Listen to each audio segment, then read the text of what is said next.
Este livro foi gravado nos estúdios da Fundação Dorina Noel para cegos. Lido por Antônio Sérgio Grell.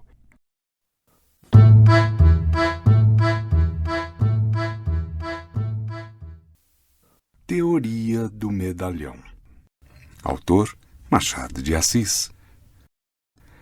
Diálogo. Estás com sono? Não, senhor. Nem eu. Conversemos um pouco. Abra a janela. Que horas são? 11.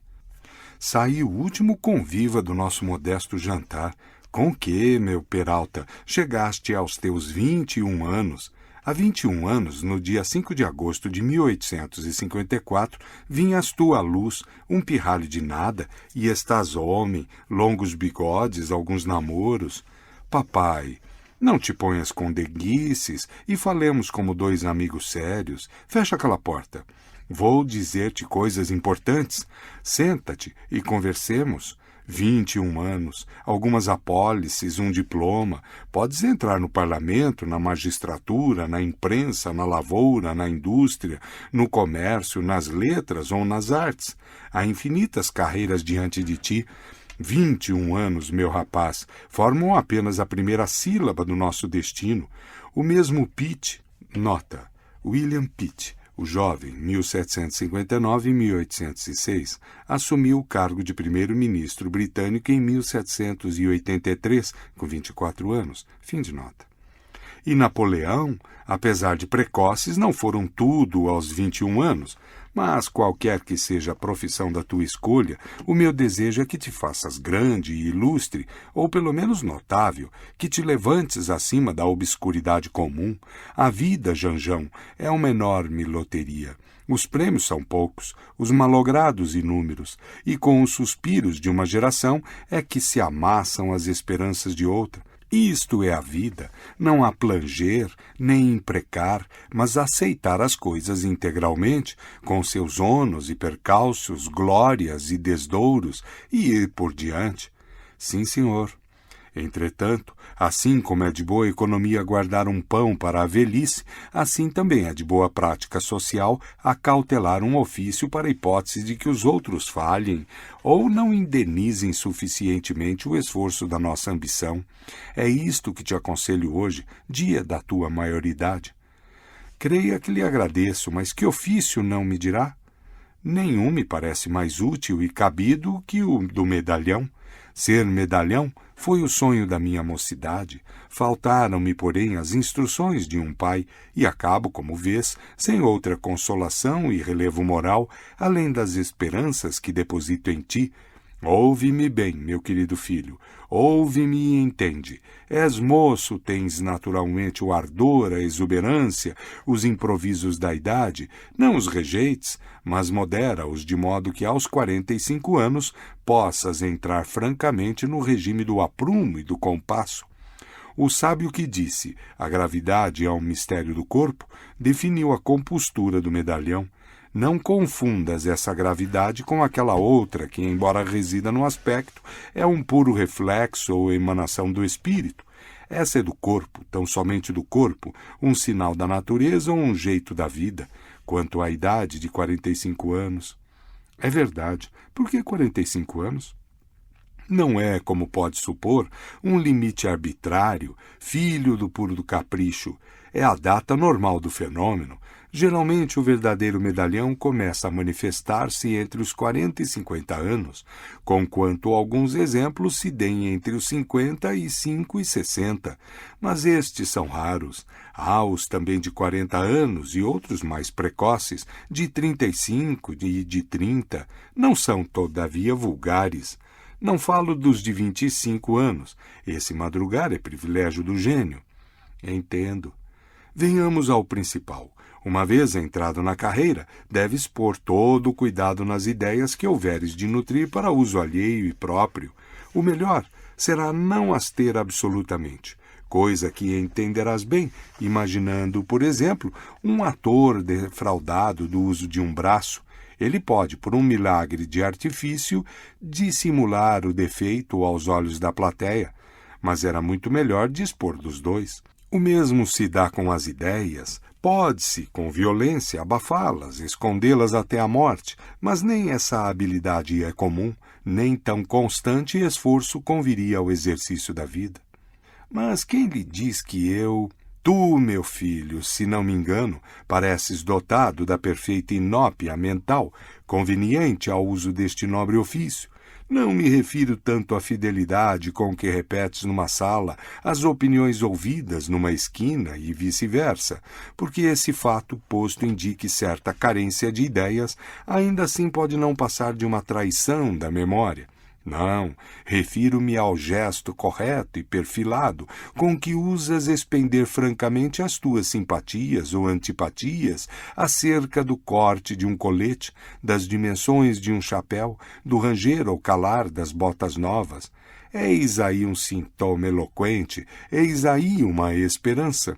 No entanto, podendo acontecer que, com a idade, venhas a ser afligido de algumas ideias próprias, urge aparelhar fortemente o espírito. As ideias são de sua natureza espontâneas e súbitas, por mais que as sofreemos, elas irrompem e precipitam-se. Daí a certeza com que o vulgo, cujo faro é extremamente delicado, distingue o medalhão completo do medalhão incompleto. Creio que assim seja, mas um tal obstáculo é invencível. Não é, há um meio, é lançar mão de um regime debilitante, ler compêndios de retórica, ouvir certos discursos, etc. O voltarete, o dominó, o whist são remédios aprovados. O whist tem até a rara vantagem de acostumar ao silêncio, que é a forma mais acentuada da circunspecção. Não digo mesmo da natação, da equitação e da ginástica, embora elas façam repousar o cérebro, mas por isso mesmo que o fazem repousar, restituem-lhe as forças e a atividade perdidas. O bilhar é excelente. Como assim, se também é um exercício corporal? Não digo que não, mas há coisas em que a observação desmente a teoria. Se te aconselho excepcionalmente o bilhar, é porque as estatísticas mais escrupulosas mostram que 3/4 partes dos habituados do taco partilham as opiniões do mesmo taco. O passeio nas ruas, mormente nas de recreio e parada, é utilíssimo, com a condição de não andares desacompanhado, porque a solidão é a oficina de ideias, e o espírito deixado a si mesmo, embora no meio da multidão, pode adquirir uma tal ou qual atividade. Mas se eu não tiver à mão um amigo apto e disposto a ir comigo, não faz mal. Tens o valente recurso de mesclar-te aos pasmatórios, em que toda a poeira da solidão se dissipa, as livrarias, ou por causa da atmosfera do lugar, ou por qualquer outra razão que me escapa, não são propícios ao nosso fim, e não obstante, há grande conveniência em entrar por elas, de quando em quando, não digo as ocultas, mas as escancaras. Podes resolver as dificuldades de um modo simples. Vai ali falar do boato do dia, da anedota da semana, de um contrabando, de uma calúnia, de um cometa, de qualquer coisa, quando não prefiras interrogar diretamente os leitores habituais das belas crônicas de Mazade. Nota. Charles de Mazade, 1820-93, figura central da Revue des Deux Mondes, onde escreveu sua crônica política entre 1852 e 1858 e de 1863 até 1893. A Revue era então a revista de cultura geral mais influente e mais lida no mundo inteiro e tinha um certo prestígio social. Ela aparece na engraçada conversa entre Sofia e Dona Fernanda, no capítulo 161 de Quincas Borba. Fim de nota. 75% desses estimáveis cavalheiros repetir-te-ão as mesmas opiniões, e uma tal monotonia é grandemente saudável. Com este regime, durante 8, 10, 18 meses, suponhamos 2 anos, reduzes o intelecto, por mais pródigo que seja, à sobriedade, à disciplina, ao equilíbrio comum. Não trato do vocabulário, porque ele está subentendido no uso das ideias. Há de ser naturalmente simples, tíbio, apoucado, sem notas vermelhas nem cores de clarim. Isto é o diabo. Não pode adornar o estilo de quando em quando? Podes empregar umas quantas figuras expressivas, a hidra de Lerna, por exemplo, a cabeça de Medusa, o tonel das Danáides, as asas de Ícaro e outras que românticos, clássicos e realistas empregam sem desar quando precisam delas. Sentenças latinas, ditos históricos, versos célebres, brocardos jurídicos, máximas, é de bom aviso trazê-los contigo para os discursos de sobremesa, de felicitação ou de agradecimento. Caveant consulis é um excelente fecho de artigo político, o mesmo direi do civis pacem parabellum. Nota. Cavam consulis, acautelem-se os cônsules, civis pacem parabellum, se quer paz, prepare-se para a guerra. Fim de nota. Alguns costumam renovar o sabor de uma citação, intercalando-a numa frase nova, original e bela. Mas não te aconselho esse artifício. Seria desnaturar-lhe as graças vetustas. Melhor do que tudo isso, porém, que afinal não passa de mero adorno, são as frases feitas, as locuções convencionais, as fórmulas consagradas pelos anos, incrustadas na memória individual e pública. Essas fórmulas têm a vantagem de não obrigar os outros a um esforço inútil. Não as relaciono agora, mas falo-ei por escrito. De resto, o mesmo ofício te irá ensinando os elementos dessa arte difícil de pensar o pensado.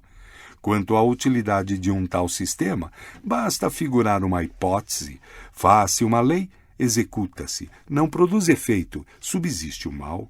Eis aí uma questão que pode aguçar as curiosidades vadias, dar ensejo a um inquérito pedantesco, a uma coleta fastidiosa de documentos e observações, análise das causas prováveis, causas certas, causas possíveis, um estudo infinito das aptidões do sujeito reformado, da natureza do mal, da manipulação do remédio, das circunstâncias da aplicação, matéria, enfim, para todo um andaime de palavras, conceitos e desvarios.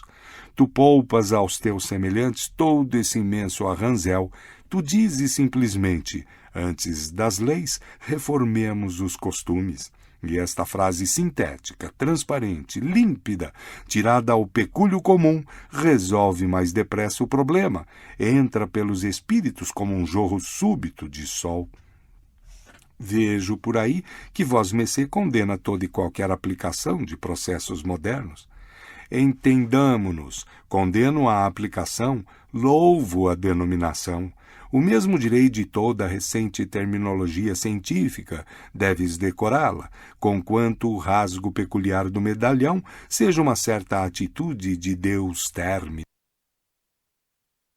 Nota. Término, na mitologia romana, deus dos limites e das fronteiras. Aqui, porém, parece que Machado usa o nome em estreita relação com a palavra terminologia. Fim de nota. E a ciência sejam obra do movimento humano, como tens de ser medalhão mais tarde, convém tomar as armas do teu tempo. E de duas uma, ou elas estarão usadas e divulgadas daqui a 30 anos, ou conservar-se-ão novas. No primeiro caso, pertence-te de foro próprio. No segundo, podes ter a coquetice de as trazer para mostrar que também és pintor. De oitiva, com o tempo, irás sabendo a que leis, casos e fenômenos responde toda essa terminologia, porque o método de interrogar os próprios mestres e oficiais da ciência nos seus livros, estudos e memórias, além de tedioso e cansativo, traz o perigo de inocular ideias novas e é radicalmente falso. Acresce que no dia em que viesses a assenhorar-te do espírito daquelas leis e fórmulas, serias provavelmente levado a empregá-las com um tal ou qual comedimento, como a costureira, esperta e afreguesada, que, segundo um poeta clássico, quanto mais pano tem, mais poupa o corte, menos monte alardeia de retalhos. E este fenômeno, tratando-se de um medalhão, é que não seria científico. Upa, que a profissão é difícil, e ainda não chegamos ao cabo. Vamos a ele. Não te falei ainda dos benefícios da publicidade. A publicidade é uma dona loureira e senhoril que tu deves requestar à força de pequenos mimos, confeitos, almofadinhas, coisas miúdas, que antes exprimem a constância do afeto que o atrevimento e a ambição. Que Dom Quixote solicite os favores dela mediante ações heróicas ou custosas é um sestro próprio desse ilustre lunático. O verdadeiro medalhão tem outra política. Longe de inventar um tratado científico da criação dos carneiros, compra um carneiro e dá-o aos amigos sob forma de um jantar, cuja notícia não pode ser indiferente aos seus concidadãos. Uma notícia tras outra, 5, 10, 20 vezes põe o teu nome ante os olhos do mundo. Comissões ou deputações para felicitar um agraciado, um benemérito, um forasteiro, têm singulares merecimentos, e assim as irmandades e associações diversas, sejam mitológicas, cinegéticas ou coreográficas. Os sucessos de certa ordem, embora de pouca monta, podem ser trazidos a lume, contanto que ponham em relevo a tua pessoa. Explico-me. Se caíres de um carro sem outro dano, além do susto, é útil mandá-lo dizer aos quatro ventos, não pelo fato em si, que é insignificante, mas pelo efeito de recordar um nome caro às afeições gerais. Percebeste? Percebi. Essa é publicidade constante, barata, fácil, de todos os dias. Mas a outra, qualquer que seja a teoria das artes, é fora de dúvida que o sentimento da família, a amizade pessoal e a estima pública instigam a reprodução das feições de um homem amado ou benemérito. Nada obsta a que sejas objeto de uma tal distinção, principalmente se a sagacidade dos amigos não achar em ti repugnância. Em semelhante caso, não só as regras da mais vulgar polidez mandam aceitar o retrato ou o busto, como seria desazado impedir que os amigos o expusessem em qualquer casa pública. Dessa maneira, o nome fica ligado à pessoa. Os que houverem lido o teu recente discurso, suponhamos, na sessão inaugural da União dos Cabeleireiros, reconhecerão na compostura das feições o autor dessa obra grave, em que a alavanca do progresso e o suor do trabalho vencem as falsidades da miséria. No caso de que uma comissão te leve à casa o retrato, deves agradecer-lhe o obséquio com um discurso cheio de gratidão e um copo d'água. É uso antigo, razoável e honesto. Convidarás então os melhores amigos, os parentes e, se for possível, uma ou duas pessoas de representação. Mas, se esse dia é um dia de glória ou regozijo, não vejo que possas decentemente recusar um lugar à mesa aos repórteres dos jornais.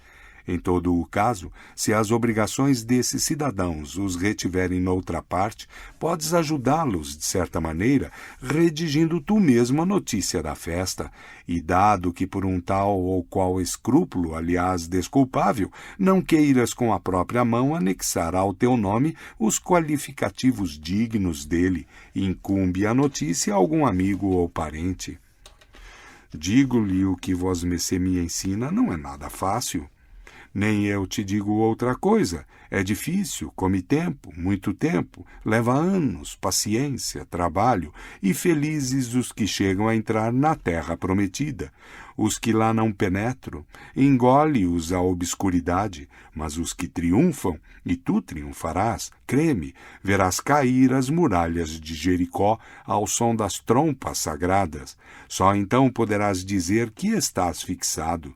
Começa nesse dia a tua fase de ornamento indispensável, de figura obrigada, de rótulo. Acabou-se a necessidade de farejar ocasiões, comissões, irmandades. Elas virão ter contigo, com o seu ar pesadão e cru de substantivos desadjetivados, e tu serás o adjetivo dessas orações opacas, o odorífero das flores, o anilado dos céus, o prestimoso dos cidadãos, o noticioso e suculento dos relatórios. E ser isso É o principal, porque o adjetivo é a alma do idioma, a sua porção idealista e metafísica. O substantivo é a realidade nua e crua, é o naturalismo do vocabulário. E parece-lhe que todo esse ofício é apenas um sobressalente para os déficits da vida? De certo, não fica excluída nenhuma outra atividade. Nem política? Nem política. Toda a questão é não infringir as regras e obrigações capitais. Podes pertencer a qualquer partido, liberal ou conservador, republicano ou ultramontano, com a cláusula única de não ligar nenhuma ideia especial a esses vocábulos e reconhecer-lhes somente a utilidade do cibolete bíblico. Nota. Esta história encontra-se em Juízes 12, 5, 6. Tendo derrotado os efraimitas, os galaatitas distinguiam entre os fugitivos os que eram efraimitas pelo modo como pronunciavam a palavra cibolete, que significa espiga, que os galaaditas pronunciavam shibolete e os efraimitas cibolete. Fim de nota. Se for ao parlamento, posso ocupar a tribuna? Podes e deves. É um modo de convocar a atenção pública. Quanto à matéria dos discursos, tens a escolha, ou os negócios miúdos, ou a metafísica política, mas prefere a metafísica. Os negócios miúdos, força é confessá-lo, não desdizem daquela chateza de bom tom própria de um medalhão acabado, mas se puderes, adota a metafísica. É mais fácil e mais atraente. Supõe que deseja saber por que motivo a 7ª Companhia de Infantaria foi transferida de Uruguaiana para Canguçu. Serás ouvido tão somente pelo ministro da Guerra, que te explicará em 10 minutos as razões desse ato. Não assim a metafísica. Um discurso de metafísica política apaixona naturalmente os partidos e o público, chama os apartes e as respostas, e depois não obriga a pensar e descobrir. Nesse ramo dos conhecimentos humanos, tudo está achado, formulado, rotulado, encaixotado. É só prover os alforjes da memória. Em todo caso, não transcendas nunca os limites de uma invejável vulgaridade. Farei o que puder. Nenhuma imaginação? Nenhuma. Antes faze correr o boato de que um tal dom é ínfimo. Nenhuma filosofia? Entendamo-nos no papel e na língua alguma, na realidade nada. Filosofia da história, por exemplo, é uma locução que deves empregar com frequência, mas proíbo-te que chegues a outras conclusões que não sejam as já achadas por outros. Foge a tudo que possa cheirar a reflexão, originalidade, etc., etc. Também ao riso? Como ao riso? Ficar sério, muito sério.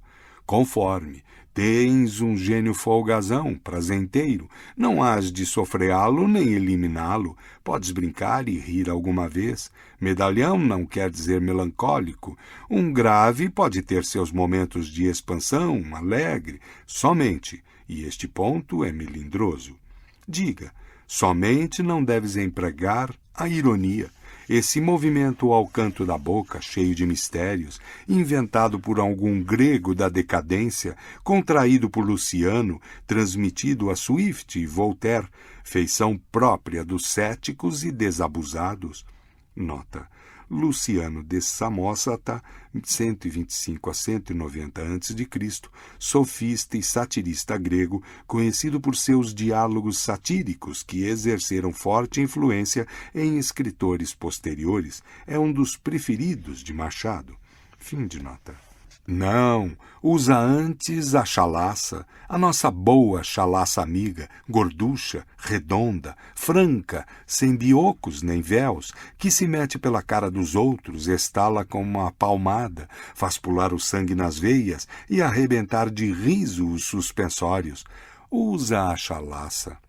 Que é isto? Meia-noite. Meia-noite? Entras nos teus 22 anos, meu Peralta. Estás definitivamente maior. Vamos dormir, que é tarde. Rumina bem o que te disse, meu filho. Guardadas as proporções, a conversa desta noite vale o Príncipe de Maquiavelli. Vamos dormir. Para ler este conto, acesse www.poeteiro.com.